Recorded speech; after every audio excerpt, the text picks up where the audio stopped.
امام ہند سید السادات پیر نور الدین محمد پیر صدگور نور رحمۃ اللہ علیہ۔ یہ مضمون سید مہربان علی شمسی کی کتاب شمسی جعفری سادات کے صدیوں پرانے جڑی بوٹیوں کے طبی نسخوں سے لیا گیا ہے۔ سادات کا طب سے صدیوں پرانا گہرا رشتہ ہے۔ امام جعفر صادق علیہ السلام اپنے مدرسے میں مختلف علوم کے ساتھ طب کا علم بھی سکھایا کرتے تھے۔ ہمارے شمسی جعفری سادات خاندان میں دو بزرگ ہیں جن کا نام نور الدین محمد پیر صدگور نور رحمۃ اللہ علیہ ہے، جن میں سے ایک امام جعفر صادق علیہ السلام کے بیٹے سید اسماعیل رحمۃ اللہ علیہ اول، ان کے بیٹے سید پیر صدگور نور رحمۃ اللہ علیہ اول سب سے پہلے گجرات کے شہر نوساری میں 130 ہجری میں آئے تھے اور آپ کی مزار بھی وہاں موجود ہے۔ آپ وہ شخصیت ہیں جنہوں نے امام جعفر صادق علیہ السلام کی گود میں آنکھیں کھولی اور مختلف علوم کے ساتھ طب کا علم بھی اپنے دادا امام جعفر صادق علیہ السلام سے سیکھا۔ وہ دور عباسی سلطنت کا دور تھا اور سادات کے لیے بہت سخت تھا۔ تبھی جب سادات کو سرعام شہید کیا جا رہا تھا تب آپ مختلف شہروں سے ہجرت کرتے ہوئے نوساری گجرات کی طرف روانہ ہوئے۔ جب آپ نے پاٹن نوساری میں قدم رکھا تو مندروں کی مورتیاں ناچنے لگی اور ادب سے کہنے لگی، ہمارا سچا پیر آ گیا۔ یوں آپ کا نام پیر صدگور مشہور ہو گیا، یعنی سچا پیر، سچا مرشد۔ اس وقت برے صغیر میں پران، رگوید، ساموید، اتھروید، یجروید سے منسوب بھکتی پنتھ اور نات پنتھ لوگ اپنے اپنے بھگوان کی پوجا کرتے تھے۔ تبھی آپ نے فرمایا، یہ تمام پنتھ جھوٹے ہیں۔ اس دنیا میں اگر کوئی سچا پنتھ ہے تو وہ ست پنتھ ہے۔ ست کا مطلب سچ اور پنتھ کا مطلب رستہ، یعنی سچا رستہ صراط المستقیم ہے، اور اس طرح تصوف اسلام میں شامل ہو گیا۔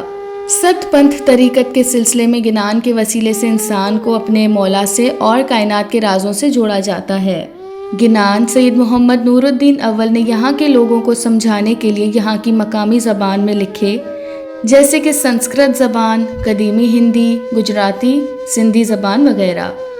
عباسی خلفاء آپ کو شہید کرنا چاہتے تھے، تبھی آپ ایک جگہ قیام نہیں فرماتے تھے۔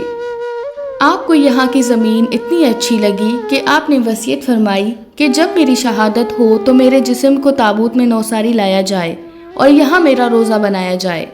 اللہ کا شکر ہے جب فاطمی دور آیا تو اسی شمسی جعفری سادات کی ایک اور عظیم ہستی اولاد امام جعفر صادق علیہ السلام سید پیر محمد ہاشم معصوم نور الدین صدگور نور ثانی رحمۃ اللہ علیہ، جن کی ولادت 377 ہجری مصر میں ہوئی، جن کو اس وقت کے حاضر امام سید مستنصر باللہ علیہ السلام نے برے صغیر کی طرف ست پنتھ کی تعلیم پھر سے شروع کرنے کے لیے نوساری گجرات بھیجا، اور یوں آپ نے گنان لکھے، یہاں ہندو سندھ میں پھر سے عام کیا۔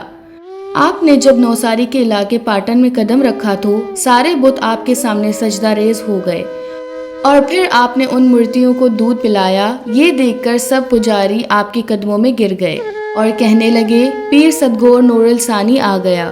آپ بھی مختلف علوم کے ساتھ علم طب پر بھی بڑی مہارت رکھتے تھے اور اپنے خاندانی نسخوں سے مریضوں کا علاج کیا کرتے تھے۔ آپ کی شہادت 462 ہجری بمطابق 1079 عیسوی نوساری گجرات میں ہوئی اور وہاں آپ کا روزہ مبارک موجود ہے۔ آپ نے بہت سارے گنان کہے، ان میں سے آپ کا ایک لکھا ہوا گنان کلمہ کہو رے مومنو بہت مشہور ہے۔ گنان کا مطلب روح کی آواز۔